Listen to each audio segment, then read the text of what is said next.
देखा स्थिति जो गतकाली लघुचाप क्षेत्र सक्रिय था आज सकाल समय आहरी घनीभूत हो गोटे सुदृश लघुचाप क्षेत्र वेलमार्क लो प्रेसर एरिया परिणत होती यह आगामी 24 घंटा मध्य धीरे धीरे उत्तर पश्चिम दिगरे गति करी आमर जोटा रोचे उत्तर ओडिशा पश्चिमबंग उपकूल आड़ को मुहेबार संभावना रोचे। पाणीपाग विभागर सकाळ बुलेटिन अनुसार वर्तमान समय बंगोपसागर में सक्रिय रही लघुचाप जहाँ फल राज्य में आसंता 5 तारिख जाए वर्षा लगी रही उत्तर और आभ्यंतरण में अधिका बर्षिब कि स्थान में प्रबल वर्षा हो पारे उपकूल को विशेष वर्षा नहीं आसंता 10 तारिख में मौसुमी राज्य फेरी जापे बोली सोया जलवायु और पाणीपाग केन्द्र निर्देशक डॉक्टर शरद चंद्र साहू कहते सेहीपरि उपकूल में अधिका वर्षा नथिले स्वल्प वर्षा हो पारे घड़घड़ी सह वर्षा संभावना अच्छी बोली से पूर्वानुमान करछंती। रविवार सोमवार और मंगलवार 3 दिन उत्तर ओडिशा और आभ्यंतरण ओडिशार विभिन्न स्थान में प्रबल अति प्रबल वर्षा संभावना अच्छी बोली पाणीपाग विभाग आकलन करछि। तेबे से जिला गुड़िक कौन कौन चलतु नजर पकाइबा ता आगुर आपण माने वीडियो को गोटे लाइक करंतु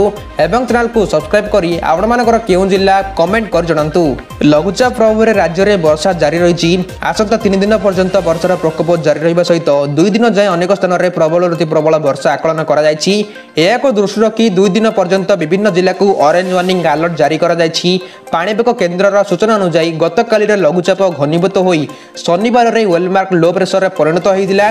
वर्तमान यह उत्तर पूर्व बंगोपसागर केन्द्रीभूत रही बेले उत्तर पश्चिम दिगरे गति करी आसंता 24 घंटा मध्य उत्तर ओडिशा और पश्चिम और उपकूल में पहुंचब।